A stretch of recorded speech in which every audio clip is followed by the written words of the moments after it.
When you go to the grocery store to buy eggs, you typically don't buy individual eggs. Most often, they happen to be grouped into a dozen. In everyday English, the word dozen simply represents the number 12 as a quantity. Thus, it has no unit, and it can be used to quantify any object you want, such as the number of eggs. But when you're dealing with atoms and molecules, you are dealing with objects so tiny that it makes no sense to count individual particles or even dozens of particles. Instead, just as grocery shoppers use the word dozen, chemists use the word mole, which represents the number of carbon-12 atoms in 12 grams of carbon. This number is around 6.02 times 10 to the 23rd power. This number is also known as Avogadro's number, which we give the symbol capital N sub A. So the number of carbon-12 atoms in 12 grams of carbon is Avogadro's number. The number of moles is given the symbol lowercase n and represents the amount of any substance, not just carbon-12 atoms. We can therefore derive some simple calculations. Since there are 6.02 times 10 to the 23 particles per mole, the total number of particles should equal the number of moles multiplied by 6.02 times 10 to the 23rd. Using symbols, we write this as capital N, which is the total number of particles, equals lowercase n multiplied by capital N sub A. Let's do a few standard high school questions to get the hang of this concept. How many particles are in 4 moles? If 1 mole of particles is equal to 6.02 times 10 to the 23 particles,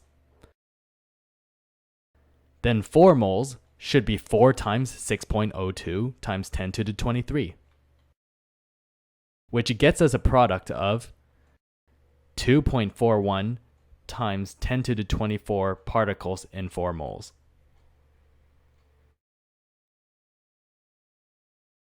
How many moles of a particle are in a certain number of particles?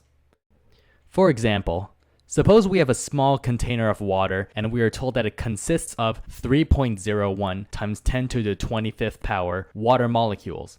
Using basic algebra, we can calculate the amount of molecules to be equal to the number of particles divided by Avogadro's number.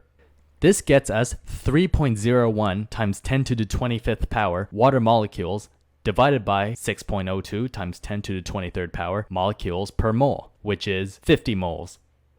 This question is just like asking, if you are given 48 eggs, how many dozen eggs are there altogether? So far, we've calculated the number of discrete particles. But what if we're interested in smaller units like individual atoms or ions? For example, how many carbon and oxygen atoms are there in 1/10 of a mole of carbon dioxide? First, how many carbon dioxide molecules are there in 1/10 of a mole? It must be 1/10 of Avogadro's number. So there are 6.02 times 10 to the 22nd power carbon dioxide molecules in 1/10 of a mole. So how many carbon and oxygen atoms are there in this amount of carbon dioxide molecules? For each molecule of CO2, there are 1 carbon atom and 2 oxygen atoms. So 1 mole of CO2 molecules gives 1 mole of carbon atoms and 2 moles of oxygen atoms.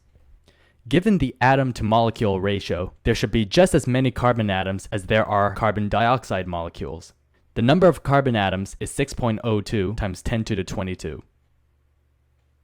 And there are twice as many oxygen atoms as there are carbon dioxide molecules.